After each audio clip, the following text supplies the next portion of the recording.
Hello students, good morning. আজকে আমরা আমাদের 5টি শেষ হয়ে গেছে, 6টি স্টার্ট করব। 6টির topic 5, agricultural regions of India. ফার্স্টে আমাদের জানতে হবে what is agricultural region. Agricultural region is defined as an area having homogeneity in relief, soil type, climatic conditions, farming practices, crops produced, and crops association. মানে কি হলো? মানে একটা agricultural region, তার মধ্যে অনেকগুলো জিনিসের হোমোজেনিটি বা সমতা থাকবে। হোমোজেনিটি মানে হলো সমতা, একটা সেমনেস, হ্যাঁ, সেমনেস থাকবে বা সমতা থাকবে। কিসের কিসের ফ্যাক্টরের মধ্যে সমতা থাকবে? রিলিফ হতে পারে। রিলিফ মানে সেখানকার যে ভূমিরূপের যে বৈশিষ্ট্য, বৈচিত্র্য, সেটার মধ্যে একটা সমতা থাকবে। মানে যদি কোনো এগ্রিকালচার রিজিয়ন আমি প্লেন ল্যান্ডের বলি, মানে সমভূমি অঞ্চলের বলি, তাহলে সব জায়গায় পুরো এগ্রিকালচার রিজিয়নটাই সমভূমি হবে। কোথাও সমভূমি কোথাও মালভূমি হবে না। নেক্সট হচ্ছে সয়েল টাইপেও সমতা থাকবে। মানে যদি পলিমাটি হয় তাহলে অবশ্যই পুরো এগ্রিকালচার রিজিয়নটাই পলিমাটি অধ্যুষিত অঞ্চল হবে। নেক্সট হচ্ছে ক্লাইমেটিক কন্ডিশনস। ক্লাইমেটিক কন্ডিশনস এখানে রেইনফল অ্যান্ড টেম্পারেচার দিয়ে আমরা বুঝবো। রেইনফল অ্যান্ড টেম্পারেচার মোটামুটি মোরাললেস পুরো রিজিয়নটাতেই সেম হবে। ফার্মিং প্র্যাকটিস সেটাও একই হবে। মানে হুইটের এক রকমের ফার্মিং প্র্যাকটিস হয়, আবার রাইসের এক রকমের ফার্মিং প্র্যাকটিস হয়। যেটাই হোক না কেন, সে সেম টাইপের ফার্মিং প্র্যাকটিস পুরো রিজিয়নটাই অ্যাডপ্ট করবে। নেক্সট হচ্ছে crops produced and crops association. Crops produce মানে যে ক্রপটা প্রডিউস করা হচ্ছে ওখানে, সেটা হুইট হতে পারে, রাইস হতে পারে, মিলেটস হতে পারে, যে কোনো অয়েল সিডস হতে পারে, যাই হোক না কেন, কিন্তু পুরো রিজিয়নটাই মোটামুটি ভাবে ওই একই টাইপের ক্রপস প্রডিউস হবে। এবং ক্রপ অ্যাসোসিয়েশন ওই একই ব্যাপার। মানে আমি এরকম নয় যে পুরো হোল দ্য ইয়ার আমি একটাই ক্রপ প্রোডাকশন করি। আমি হোল ইয়ারে হয়তো একটা বা দুটো মেজর ক্রপ প্রোডাকশন করি, তো তখন সেটাকে অ্যাসোসিয়েশন বলছে। তো যেটা প্রডিউস হলো সেটা প্লাস তার সাথে অ্যাসোসিয়েটেড ক্রপস যেগুলো সেগুলো। আচ্ছা, কি কি এগ্রিকালচার রিজিয়নের ক্যারেক্টারিস্টিক হতে পারে? It is an area which represents the quality of agricultural land use and its cropping pattern. আচ্ছা, ফার্স্টেই তাহলে কি বলছে? এগ্রিকালচার ল্যান্ড ইউজ এবং ক্রপিং প্যাটার্নের কোয়ালিটি রিপ্রেজেন্ট করে। ঠিক আছে, ল্যান্ড ইউজ মানে ভূমির ব্যবহার, যে ভূমিটা কিভাবে ব্যবহার হচ্ছে। ল্যান্ড ইউজের অনেকগুলো টাইপস আছে, সেগুলো তোমাদের সিলেবাসে নেই। পরে যদি কখনো পড়ো তখন বুঝতে পারবে যে ল্যান্ড ইউজের টাইপস অনুযায়ী তার কোয়ালিটিটা আমরা বুঝতে পারি। তো সেই কোয়ালিটিটা এখানে এগ্রিকালচার রিজিয়ন বুঝতে পারে, এবং ক্রপিং প্যাটার্নও এগ্রিকালচার রিজিয়ন ডিল করে। নেক্সট হচ্ছে general depict similarities in the nature of crops grown, যেটা এক্ষুনি বললাম। Homogeneity বা similarities in the nature of crops grown, their combination pattern, method of cultivation, average quantum of inputs and orientation of farming activities. এটা আমি এক্ষুনি বোঝাচ্ছিলাম যে কি কি টাইপের ক্রপস হচ্ছে, তাদের প্রকৃতি, দের কম্বিনেশন প্যাটার্ন মানে বর্ষাকালে রাইস হচ্ছে, তারপরে শীতকালে শাকসবজি হচ্ছে, আবার শীতকালটা একটু যেই শেষ মুখে মানে গরমের শুরুর দিকে তখন আবার রাইস তো প্লান্ট করছে। তো এই যে জিনিসগুলো, এই কম্বিনেশন প্যাটার্নটা মোটামুটি সেম হয়। মেথড অফ কাল্টিভেশন কি মেথডে হচ্ছে সেটা এক্ষুনি বললাম।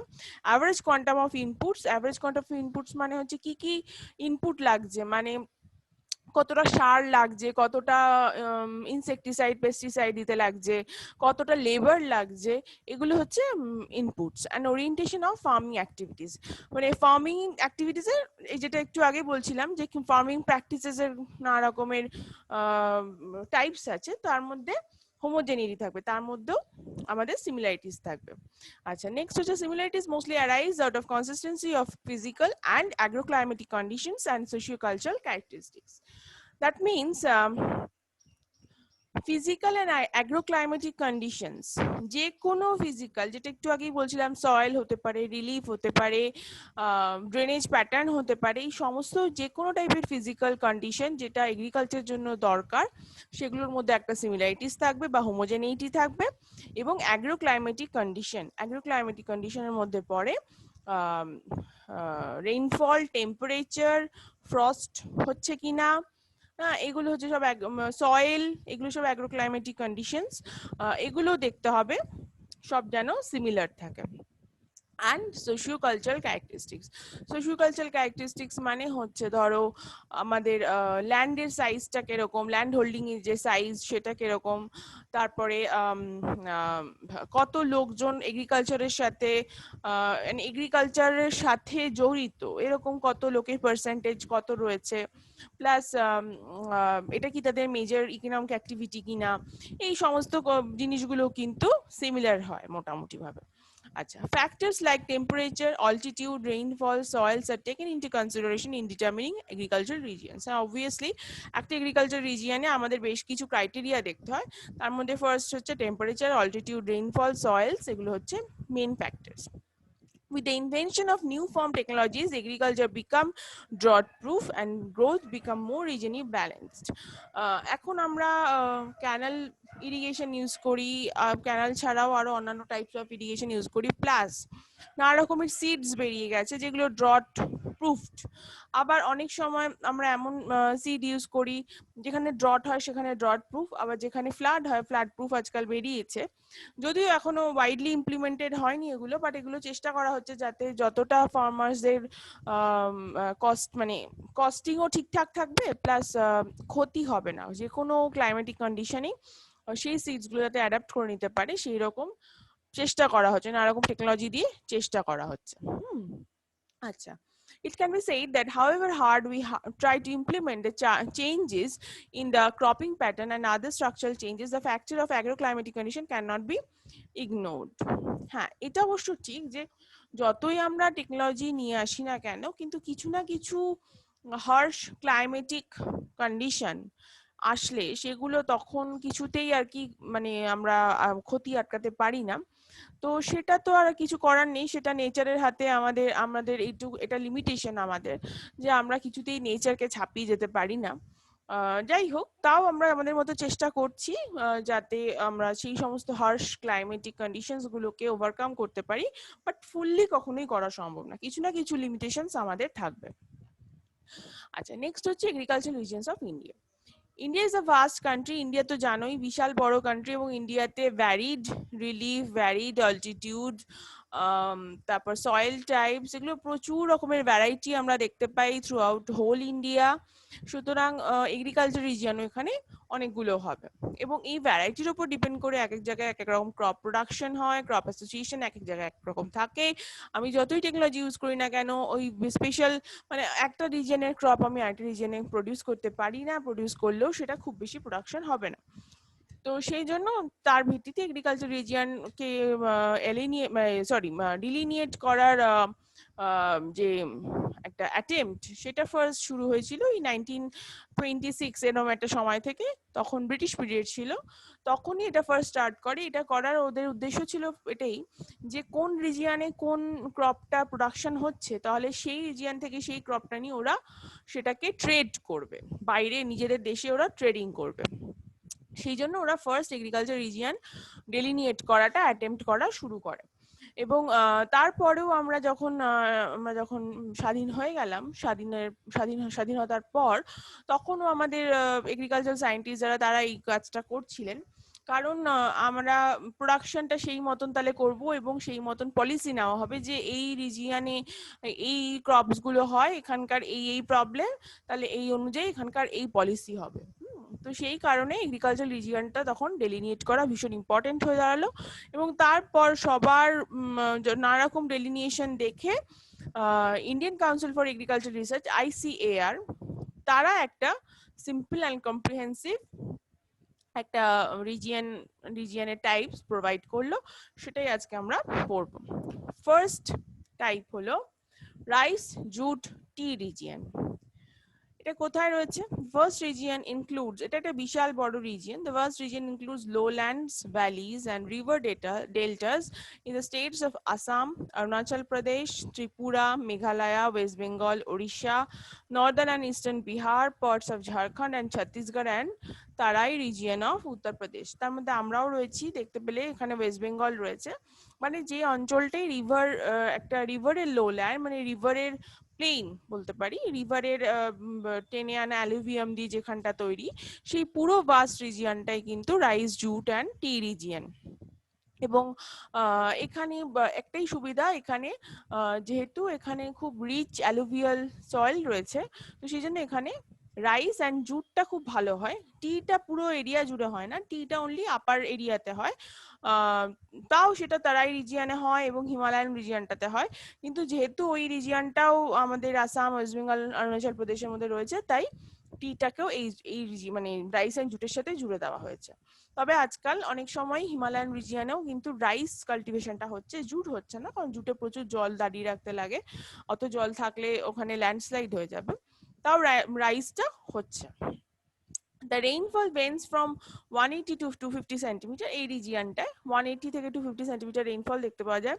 Rice is a predominant crop due to fertile alluvial soils, যেটা এক্ষুনি বলছিলাম, abundant rainfall and high summer temperature. রাইসে তোমরা নিশ্চয়ই জানো, রাইস বা জুট দুটোতেই প্রচুর বৃষ্টি হতে লাগে এবং তার সাথে টেম্পারেচারটাও হাই লাগে। Jute is mainly grown in the Hooghly basin of West Bengal, but some areas have been brought under jute cultivation in Assam, Meghalaya, Tripura, Odisha and Tarai region of UP.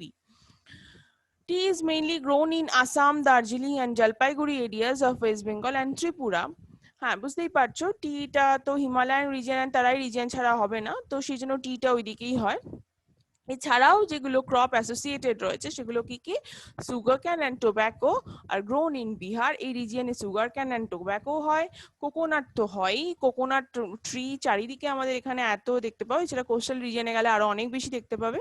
এছাড়া ম্যাঙ্গো, পাইনাপেল, নানা রকমের fruits, mango, pineapple, betel leaves, betel leaves মানে হচ্ছে পান পাতা, ওই মেদিনীপুরের দিকে যদি তোমরা যাও দেখতে পাবে প্রচুর বিঘার পর বিঘার পান পাতার চাষ হচ্ছে।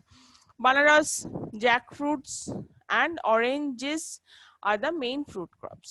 তাহলে এই রিজিয়নটাই কিন্তু নাম দেখে শুধু ভাববে না রাইস, জুট অ্যান্ড টি রয়েছে, এরা হচ্ছে মেজর ক্রপ প্রোডাকশন হয়। এছাড়াও ক্রপস অ্যাসোসিয়েটেড যেগুলো রয়েছে সেগুলো হলো সুগার ক্যান, সুগার ক্যান মানে হচ্ছে আখ, tobacco, coconut, mango, pineapple, pineapple মানে আনারস, পান পাতা বা বিটার লিভস, জ্যাকফ্রুটস অ্যান্ড অরেঞ্জেস, এগুলো হচ্ছে এখানে আরো দেখা যায়। এছাড়া আরো অনেক ফ্রুটস আছে, তোমরা তো নিশ্চয়ই নিজেদের বাড়ির আশেপাশে দেখতে পাও, জ্যাকফ্রুটস তো আছেই, কাঁঠাল ফাটাল এগুলো প্রচুর দেখতে পাওয়া যায়। তো এছাড়াও প্রচুর রয়েছে, এগুলো মেজর গুলো এখানে শুধু নাম দেওয়া রয়েছে। আচ্ছা, নেক্সট হচ্ছে wheat and sugarcane region. This region comprises of Bihar, Uttar Pradesh, Punjab, Haryana, Western Madhya Pradesh and North eastern Rajasthan. মানে একটু ওয়েস্টের দিকে সরেছি, এটা একদম ইস্টের দিকের কথা হয়েছিল। দেখো এখানে এই যে এই জায়গাটা দেখলে বুঝতে পারবে, হুইট এন্ড সুগারকেন রিজিয়ন হচ্ছে এই অংশটা। মানে আমরা প্রথমে ছিলাম এই রিজিয়নটায়, দেখো এই রিজিয়নটা একটা বিশাল বড় region, rice, jute and T region. তার ঠিক পরেই যেটা রয়েছে সেটা হচ্ছে wheat and sugarcane region. Wheat and sugarcane region এই জায়গাটায় কিন্তু রেইনফল একটু কমে গেছে, টেম্পারেচার আরো অনেকটা বেড়ে গেছে এবং এখানকার ক্যারেক্টারিস্টিকটা একটু চেঞ্জ হয়ে গেছে। এখানে খুব ড্রাই সামার, মানে খুব একটা হিউমিড সামার দেখতে পাওয়া যায় না, ড্রাই সামার থাকে। সামারে লু বলে একটা উইন্ড সেটা ফ্লো করে।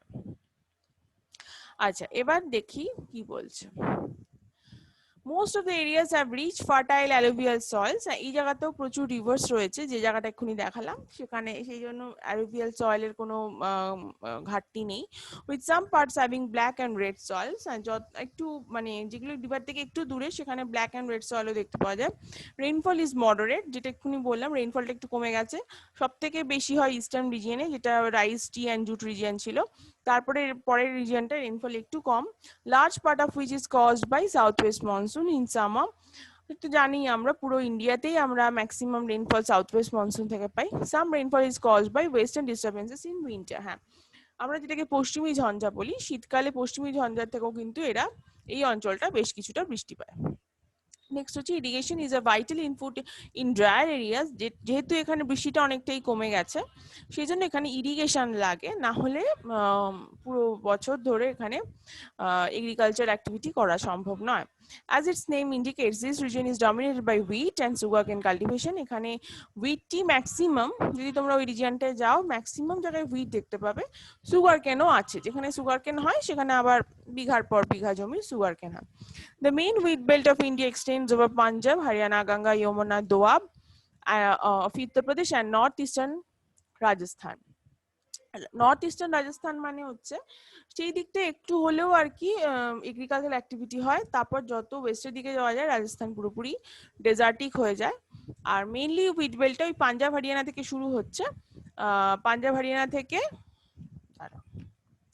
এই যে পাঞ্জাব হরিয়ানা থেকে শুরু হচ্ছে, তারপর আস্তে আস্তে উত্তরপ্রদেশের ওয়েস্টার্ন পার্ট, তারপর আস্তে আস্তে মধ্যপ্রদেশের ইস্টার্ন পার্ট হয়ে ছত্তিশগড় এই অবধি, এদিকে বিহারের ওয়েস্টার্ন পার্ট, এই জায়গাগুলো সব দেখো মোটামুটি রয়েছে।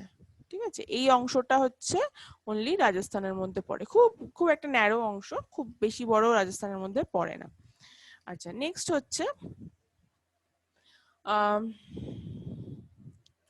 sugarcane is mainly grown in Uttar Pradesh and contiguous parts of Bihar.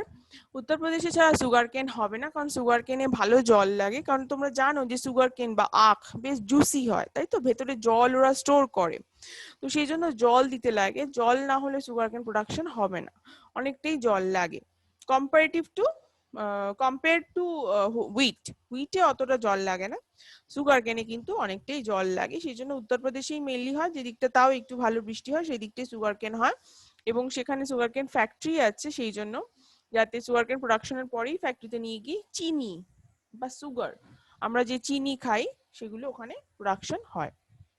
আচ্ছা, এছাড়া রাইস, পালসেস, মেইজ এগুলো হয়। রাইস মানে তো জানো, পালসেস মানে ডাল আর কি, আর মেইজ হচ্ছে ভুট্টা, এই তিনটেও কিন্তু ওখানে দেখতে পাওয়া যায়।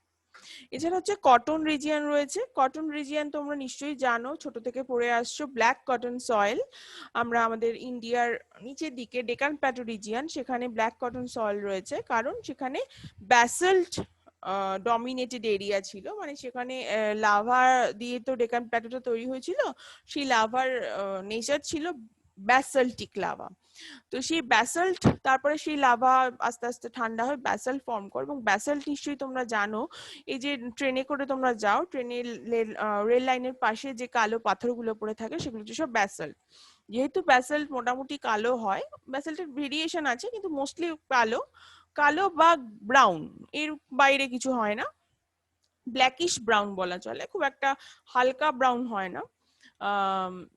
তো সেই জন্য ওই রিজিয়নে যখন ব্যাসল্ট থেকে যখন সয়েল তৈরি হলো তখন সেটা ব্ল্যাক কালারের দেখতে হলো বলে তাকে ব্ল্যাক সয়েল বলে, আর যেহেতু ব্ল্যাক কালারের সয়েল কটন খুব ভালো প্রোডাকশন হয় তাই তাকে ব্ল্যাক কটন সয়েল বলে, এবং ওখানকার লোকাল ল্যাঙ্গুয়েজে এই সয়েলটাকে আবার রেগুরও বলা হয়, রেগুর, দেখো এই জন্য বলা আছে it spreads on the regur or black cotton soil, একই জিনিস ওই রিজিয়নে রয়েছে, Deccan plateau region, black cotton soil area of the Deccan Plateau, where the rainfall varies from 75 to 100 centimeter. 75 থেকে 100 centimeter rainfall হয়. Obviously, cotton is the main crop, but jowar, bajra, gram, sugarcane, wheat, etc. are also grown. জোয়ার বাজরা তো জানো, গ্রাম হচ্ছে ছোলা, sugarcane তো জানো আখ, হুইট তো হয়, তবে এগুলো জোয়ার বাজরাটা হয় কারণ যেসব জায়গা ওই কটন ব্ল্যাক কটন সয়েলেরও কিছু কিছু এরিয়া আছে যেখানে খুব কম বৃষ্টি হয়, ভীষণ কম জল ওখানে পায় বলে সেখানে কটন হতে পারে না, সেসব জায়গায় জোয়ার বাজরা গ্রাম এগুলো হয়, এগুলোতে জল খুব কম লাগে, সেই জন্য ওরা রেইনফল যেখানে স্কেয়ারসিটি সেই সব জায়গায় যেখানে রেইনফলের অভাব সেসব জায়গায় জোয়ার বাজরা গ্রো করা হয়। নেক্সট হচ্ছে maize and coarse crops regions, maize মানে ভুট্টা, সেটা কোর্স ক্রপস মানে জোয়ার বাজরা এই টাইপের হচ্ছে কোর্স ক্রপস, মেইজ হতে পারে, এগুলো হচ্ছে বড় বড় মানে কোর্স মানে যে বড় বড় যেগুলো দানার ক্রপস সেগুলো হচ্ছে কোর্স ক্রপস। ওয়েস্টার্ন রাজস্থান, আচ্ছা একটা জিনিস মাথায় রাখবে, মেইজ, কোর্স ক্রপস এগুলো কিন্তু সব কম বৃষ্টি লাগে, কম জল লাগে, সেই জন্য এগুলো এমন জায়গায় হবে যেগুলো ড্রাই রিজিয়ন, সুতরাং দেখো এবার কোথায় কোথায় western Rajasthan and northern Gujarat, দেখো western Rajasthan and northern Gujarat, দেখো এবার ম্যাপে দেখো, ওয়েস্টার্ন রাজস্থান তো পুরোটাই ডেজার্ট, প্রায় একদম কোর ডেজার্টে হয় না, মোটামুটি এরম জায়গায় হয়। আর নর্দার্ন গুজরাট, দেখো এই জায়গাটা। আর এই যে এইটাই হচ্ছে আমার মেজ অ্যান্ড কোর্স। এছাড়া মধ্যপ্রদেশের ওয়েস্টার্ন পার্ট এখানেও হয়। এই পুরো অঞ্চলটাই কিন্তু ইন্ডিয়ার ড্রাইয়েস্ট রিজিয়ন, সেই জন্য এখানে এটা হয়। The rain is scanty, scanty মানে খুব কম, and is normally below 50 centimeter. Agriculture is possible only with the help of irrigation. Maize is mainly grown in the Mewar Plateau, where wheat and ragi are also produced. Mewar Plateau নাম নিশ্চয়ই শুনেছো, রাজস্থানে রয়েছে Mewar Plateau. In the southern part, rice, cotton and sugarcane are grown. Southern part মানে একটু নিচের দিকে। Bajra and pulses are grown throughout the region. দেখতে পাচ্ছ এখানে সবকটাই এমন এমন রাইস খুব কম এরিয়াতেই হয়। আর যে রাইসটা হয় সেই রাইসের টাইপটা আবার আমাদের এখানে হয় না, ওই রাইসটা স্পেশালি ওখানকার জন্য তৈরি করা হয়েছে ল্যাবে। সেগুলোতে একটু জল কম লাগে, একটু কম জল দিলেও হয়, বাট খুব একটা ভাস্টলি রাইস হয় না, খুব কম এরিয়াতেই রাইস হয়। ওই সাদার্ন পার্টে একটু যেহেতু বৃষ্টি হয় অল্প হলেও, সেই কারণে রাইস, কটন, সুগারকেন এই টাইপের ক্রপস ওখানে হয়। বাট যেগুলো প্রচন্ড ড্রাই এরিয়া, যেখানে রেইনফল ইজ ভেরি স্কেয়ার, সেই সব জায়গায় কিন্তু দেখো বাজরা, পালসেস, মেজ এই টাইপের ক্রপস প্রোডাকশন হয়। ঠিক আছে, নেক্সট হচ্ছে মিলেটস অ্যান্ড অয়েলসিডস রিজিয়ন। মিলেটও একটা ড্রাই রিজিয়নই মেনলি হয়।